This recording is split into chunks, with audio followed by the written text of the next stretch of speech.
Welcome everybody. Welcome. A good night here in New York. Good afternoon, good morning, or whatever in other parts of the world. I'm very happy to be here today. I'm your host, Jimena Perry, and on behalf of the International Federation for Public History, today I welcome a very special guest.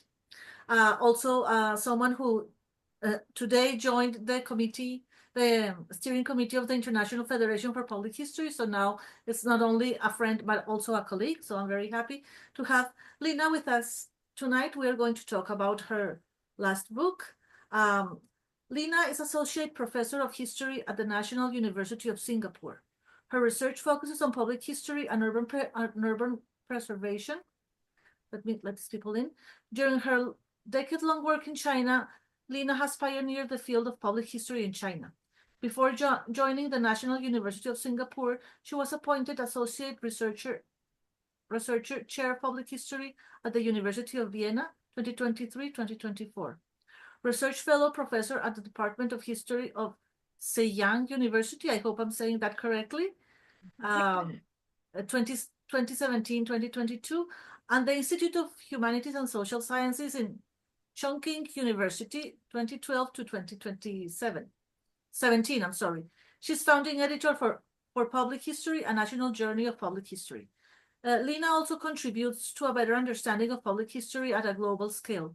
She served on the board of directors for the National Council on Public History in the US from 2017 to 2020, as international affiliate of the Center for Oral History and Digital Storytelling at Concordia University in Canada from 2011 to 2021, and as Associate of Australian Center for Public History, University of Technology in Sydney, from 2014 to the present, if I got that correct. That's correct, yes. Yes, and as I mentioned before, and starting today, she's a delegate of the steering committee of the International Federation for Public History. She has written 3 monographs: Kensington Market, Collective Memory, Public History, and Toronto's Urban Landscape, published by the University of Toronto Press in 2015. Public History, A Critical Introduction, published by Peking University Press in 2019. And Seeing History, Public History in China, published by the Greuter in 2023, book that we are going to talk about tonight. Lina, welcome. Thank you, Jimena. So I have prepared a list of questions, but before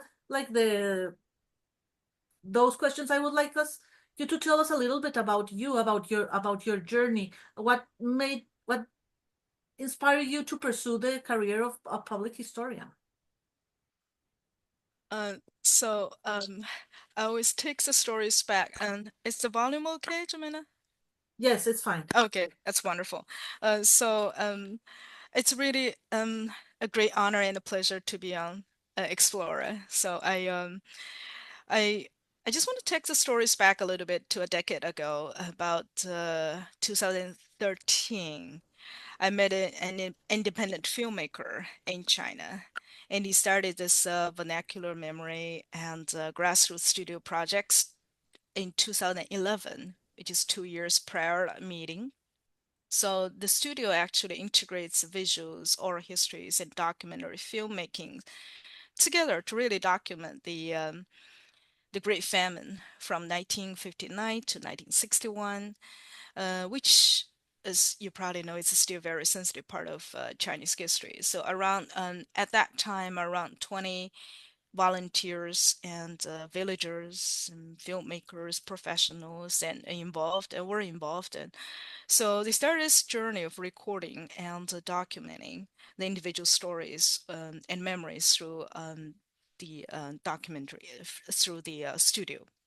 So that gives me a sense that, it seems that it represented a new alternative understanding of history, and also a quest for a renewed sense of history, identity for that matter. So but also I was kind of surprised about this, his passion for documenting a still vernacular memory, which is still a sensitive part of Chinese history. So later that year, I was sitting at the public history conference, like in Suzhou. That was the first one in China. And so observing and listening, and I was actually really like, surprised and animated by the public. When I say public, it's really like the local residents in Suzhou and also history enthusiasts. They came to present and discuss a wide range of historic issues. And so emotions were high, and for some reason, the British historian Raphael Samuel's words came to my mind at that particular moment. History is not the prerogative of historians, and it's rather a social form of knowledge, and the work in any given instance is that thousands of different hands. So how come such an ebullient social form of knowledge, so steeped in popular memory, and remains an intellectual blind spot? So I wrote this book, and because those stories need telling, and the idea was conceived in Suzhou in 2013, and the public history has become a major focus of my work since then. And writing it has been quite a journey. In many ways, a combination of the last 10 years of my life, like for my effort to really understand public history in China, and also, and of course, now in Singapore and a broader scale in Asia, and also the meaning of how history is used in the public sphere, and also to really involves a lot of conversations with the genuine public conversations with a variety of groups of what we call public across different cities in China. So this book essentially records that journey, and so that's so like a quick overview, like how I got into public history. And I wrote two books before that, so one is in North America and another one is in like in China. But this one, seeing history, public history in China, essentially is really about taps into different aspects of public history, which is ongoing in China in the last 20 years or so. Thank you, Lina. I also want to tell the audience that, I mean, I have questions prepared, but if somebody wants to ask a question, please feel free to raise your hand or to write it in the chat. And I mean, this is not a lecture, as we were talking before. This is just meant to be a conversation, so just feel free to jump in.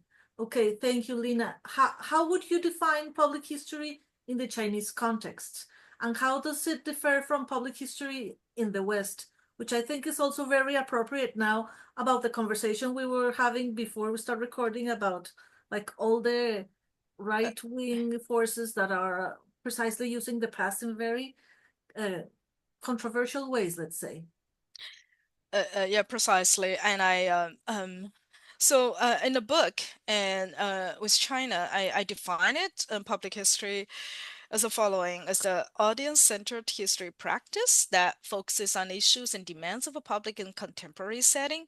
So in public history, historians work with the public to build the past into history. Let me unpack that a little bit. If you see, there are some kind of elements in the definition. We have the audience-centered, we have a contemporary, we have the process and products narrative, and also how to build the past into history. So one thing I like to really emphasize when we're trying to define this, it's not an easy job to define public history in China. So because in Asian culture, so we it's because in I share authority as the core concepts in public history, where I learned early on in my work from UMass Amherst, and but it's really hard to talk about how to like share the authority in cultures that authority often is not shared. And it's not just a political, sometimes it's cultural, say respecting authority, and it's been built into Chinese and Asian cultures, and the state is both a source and also a representation of the civilization. So when public history was imported from United States to China as a discipline back in the 1990s, and then probably particularly in the last 25 years at the turn of the 21st century, it was introduced logically as a subfield within history. And so it was developed along that path ever since. So professional historians and in China, even the forward-looking ones see public history as merely a change in public participation. So my book sort of challenges that and trying to foreground the role of the public and also this intricate meaning of complexities of the past and how to use that in the public space. So the argument is essentially getting back to the definition is really public history represents more than a research domain within history or within any existing discipline for that matter. And so it does not really fit into any established narratives. And rather, it's a fundamental change of the entire process of history making. Here we see the line of production and consumption sort of blurring. So we see a lot of Chinese public. They start to presume history. So the definition of archiving or production producing history and also the consumption of history has changed. So this is kind of like challenging of the professional authority of the professional historians, and also that gives us a hard time as Chinese, like working a Chinese language setting, how to define public history in our own way. I guess a lot of cultures right now, you probably know that, Jimena, in Latin American and also across other cultures, we public history is not something we just take from United States and then just automatically transplant it. So it's not as easy as that. I remember early in my researching public history in China, we had a really hard time defining, what is exactly public history in the Chinese language and cultural context. Even today, we're still kind of struggling and say, is it real public history and how we're going to translate that properly into Chinese language. So I guess part of that is pretty normal and healthy in a way. So that's probably um, give us like more complexity of defining public history in a particular cultural setting. Lina, you mentioned that public history was introduced like in the 90s in China, but as you mentioned, in Latin American context, I have noticed that people and researchers and grassroots communities have been practicing public history since very early, since even the 60s.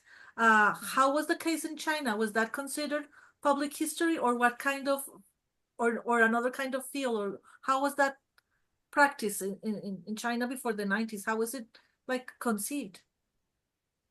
So here's the thing, we're talking about the public history practices, right? It's always there. So in China, we have a really long history. So as I said in the book, when I exploring oral history, it's always there. And you use different terms, oral tradition and oral history and oral narratives, oral evidence, oral data, so use the different terms. Same with family history. So the genealogy has always been part of Chinese culture and Chinese history. So so back in the 1990s, so this whole term of public history started to get into into Chinese academies through translated works, and so usual stuff, so we translate the classic, um, public history works from English world, and then so we say, hey, we have this new field. But what really makes it takes off is in the last 20 some years, and I guess there's a reason behind that. So throughout the book, and it's trying to tease out, what is driving all those things, so this passions, and because initially you think it's very divergent, different phenomena. Oh, someone's doing oral history, someone's doing family history, someone is playing video games, someone is doing digital history, then someone is doing the heritage trading trails and all of that. But there's something that, sort of like drives all the different kind of similar, like unrelated, uncoordinated history practices. It's the media technologies, so now generally ordinary Chinese publics, they access things in a very different way. Even like in my generation, like access things differently from our parents and grandparents' generations. And also in the last 10 years when smartphones and like the digital media really start to take off. So that's why in the book I kind of discuss that in scattered around, especially in oral history. Can you believe that? Most of Asian cultures, we sort of skip the analog era and leapfrog directly into the digital era. So I mean, with the only exception of Singapore, I'll probably touch upon a little later. It's, so we don't have piles and piles of like cassette tapes to really handle into how to get rid of that. We jump directly into digital age and start to talk about the ethics and how to do the digital recording and all of that. So here's this thing, and I think media technology really accelerates and also fundamentally change how people access information, and so then sort of expand the public space that people can really start to use the past or reinterpret past more creatively than the traditional, like textual, heavy, uh, documentary like area like that. Lina, you mentioned already that your book covers various forms of public history, like from oral histories to digital history, like you were mentioning. Which of these do you think has the greatest impact in contemporary China? Um, I always feel it's really hard to pinpoint just one form, just because at the most immediate level, I see the media technology as visibly alter the scale and manners of how ordinary public really access the information.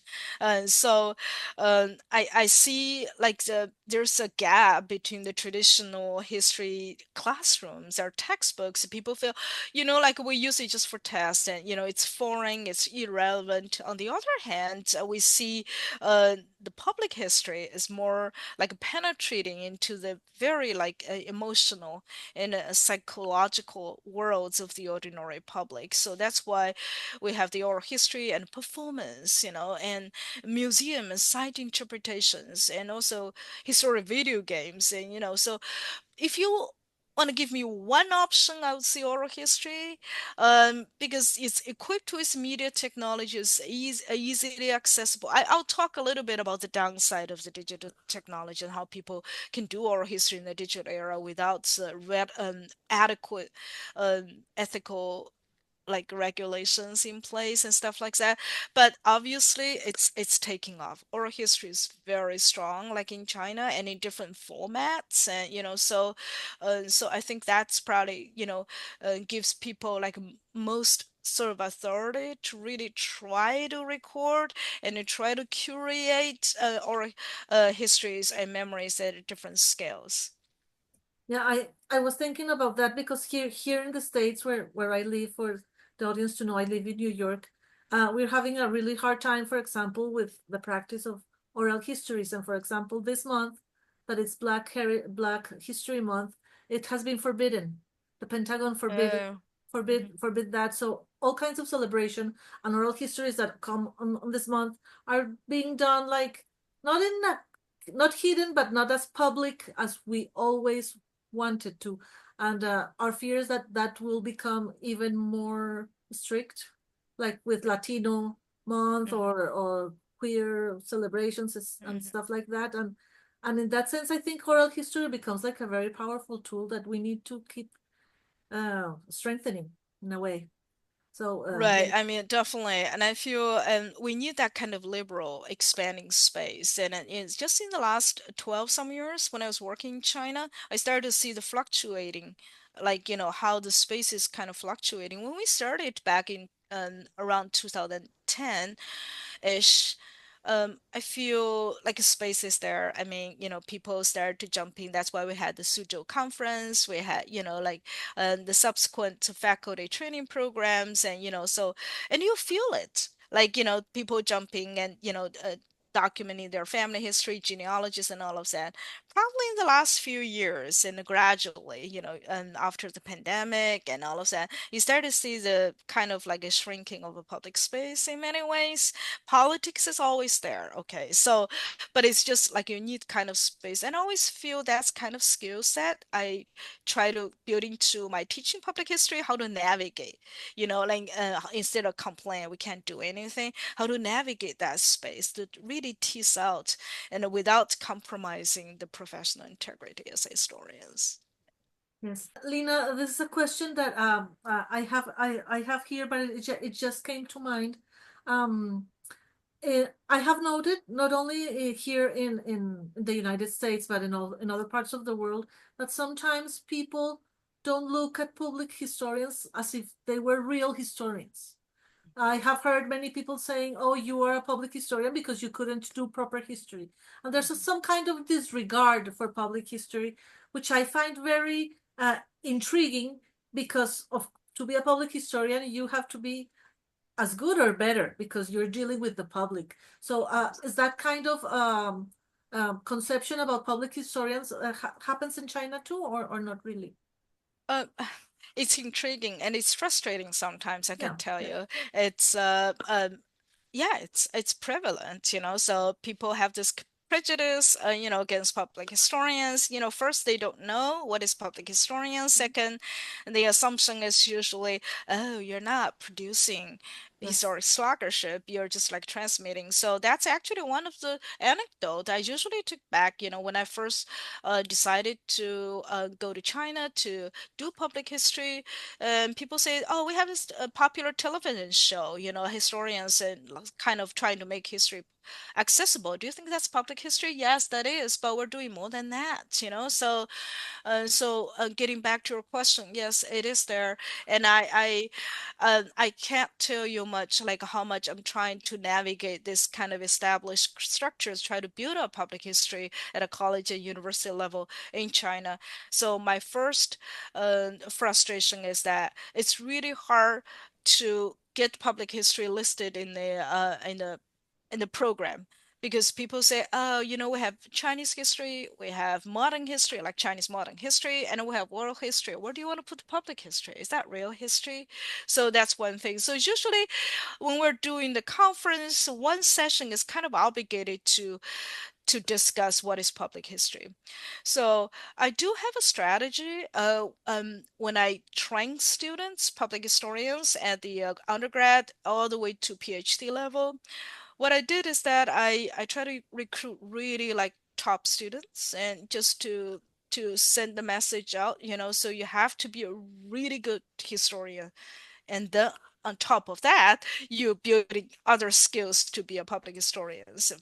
So I recruit like top students, and so that they know we're not really lowering our gate to be a public historians. And so that's this whole strategy. But still, even today, like I feel it, people started to say, oh, I do this history. Oh, by the way, I still do a little bit public history. So it seems like, side dish, you know, it's not the main course. And so, but my message in the book, getting back to, I was thinking about, the key message is that this is a future of the past, like it or not. So the way we define history, the way we define even the archives, the research is totally different from like 25 years ago, even. So, um, business is not really as usual.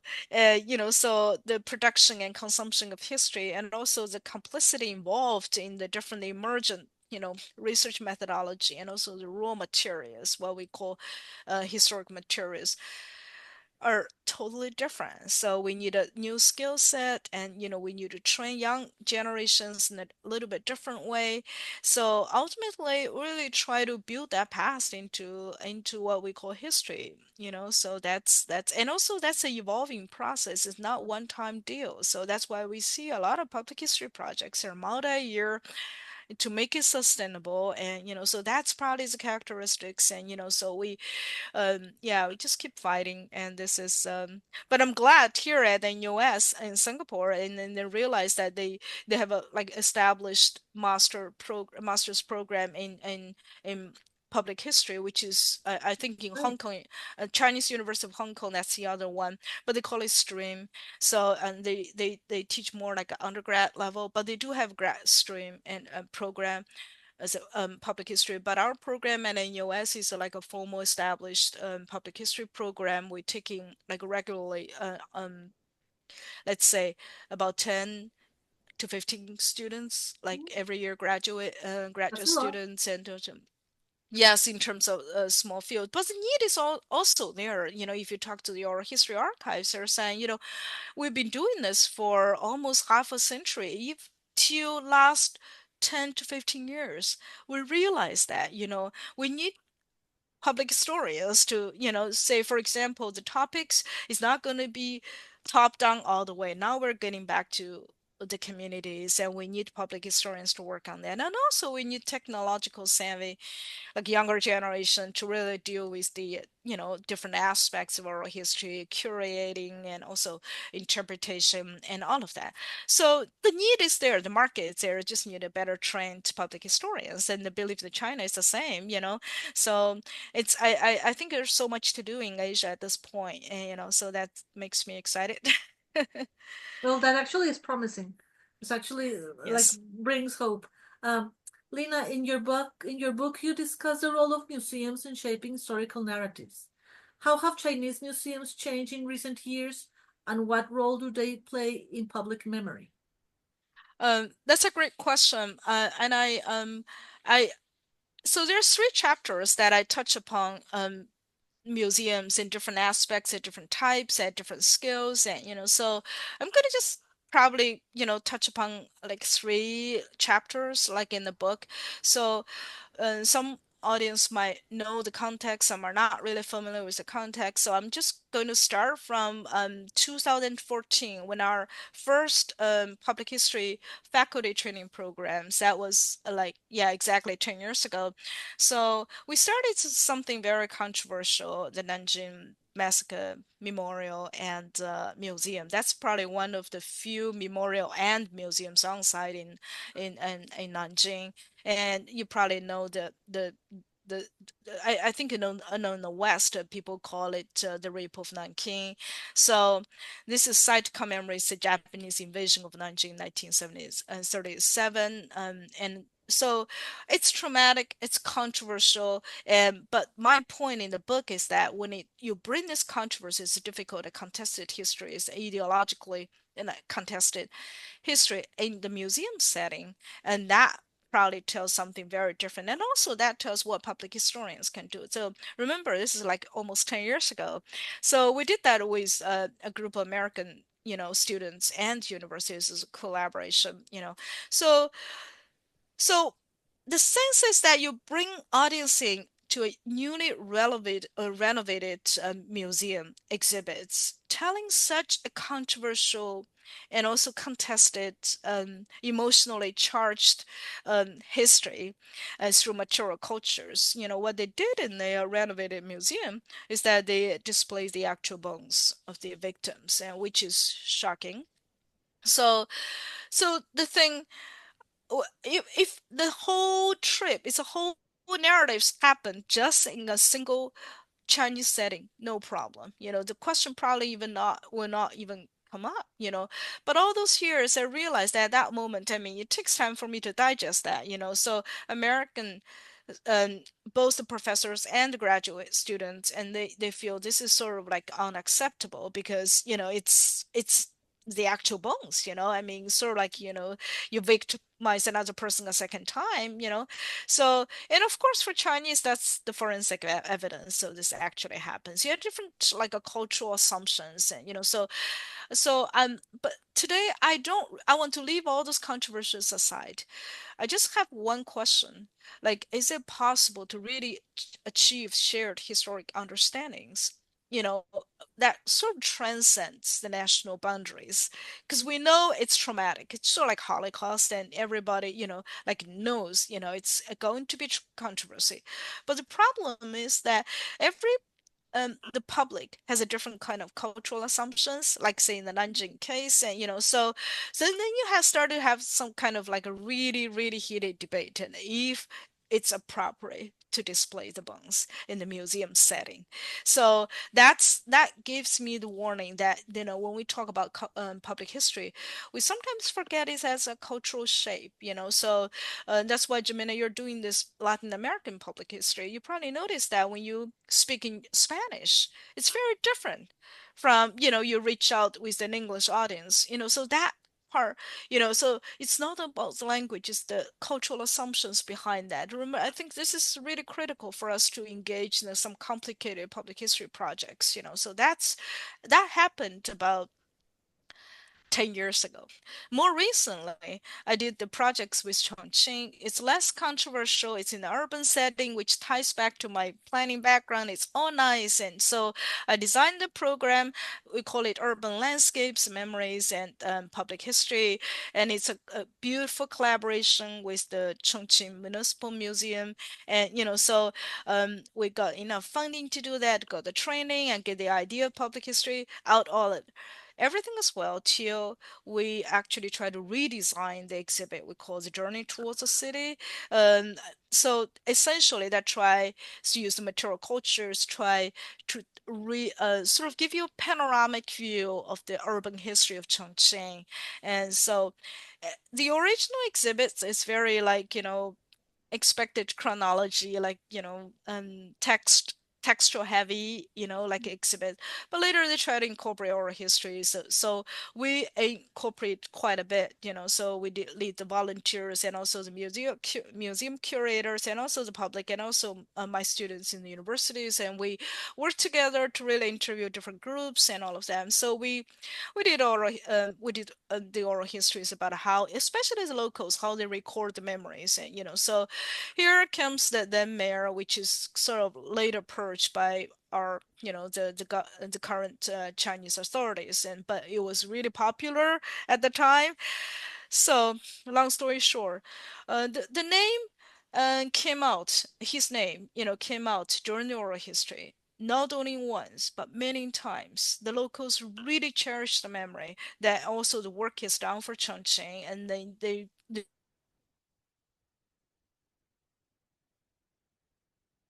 Oh, you froze.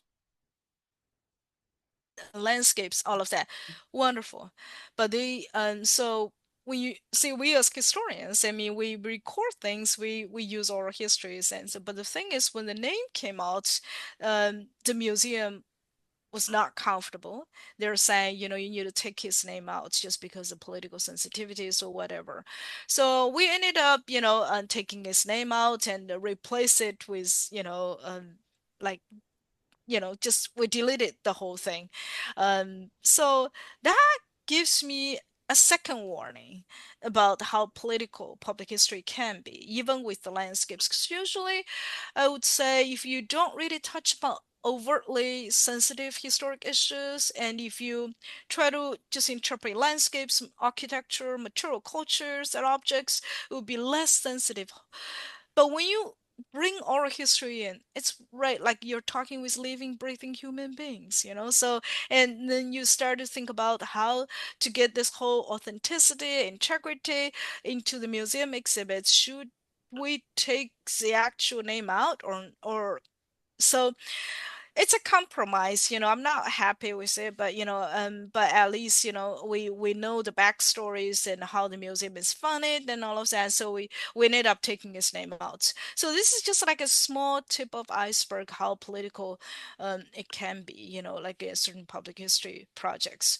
And the most recent one in Hangzhou is less controversial. It's about environmental histories and all of that. Even with that, we still have kind of hurdles when interpreting some of the dredging histories of the West Lake, in Hangzhou.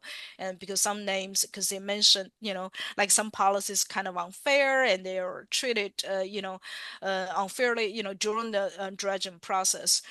So should we incorporate that into, the final exhibits? And so those are the things sometimes we leave there unanswered, but this gives us the warning, like how complex and in the political and public history can be in the museum setting. And and and, and I start to feel it's more than just the top-down control. It's sometimes, again, you have to really navigate that space to really understand, what are the stakeholders, and so. And I think it's critical the next generation of public historians in that setting will not be discouraged, feeling, oh, I can't do anything with public history. Rather, using their historian skills plus political and technological savvy to navigate the space. And I'm sure there's still hope there. So, but getting back to your question about museums, so because museums are booming, especially the private museums, so in China, so they don't get the funds from the central government, so they have probably more liberal space, especially in some areas in China. So there's still hopes there. They need professionally trained public historians to really work some for the museum exhibit designs and all of that. Okay. Thank Mhm. you. Thank you very much. So, Thank again, you. Thank if you. somebody has questions, this is the moment. This is the moment. Hmm. Hmm. But if you don't have questions, I just want to thank you. I think this was very, very, very interesting. I think your book has to be like a mandatory reading because it really opens like it opens our eyes because at least here in the United States we are very used to the Anglo-Saxon literature and the Hmm. bibliography, which is very good, of course, but all I Hmm. mean, but it's not only, like you said, not only. There's Hmm. the field is emerging in different ways. Like when I have, for example, events with Africa, they do oral history in a completely different way, which is Right. amazing. Now I hear you and it's different. Then I go to Latin America and it's different, and that's the beauty. I think that's one Yeah, of exactly. the best Yeah. parts Yeah. of public history. So I can't thank you enough. I hope we can do this more often. I hope you keep us updated with your projects. And if you have and when the new book is coming out, please come to Explorer so we can talk Yeah. about it too. Thank you. Thank you. It's an honor and it's a pleasure. Thank you. Thank you. Okay.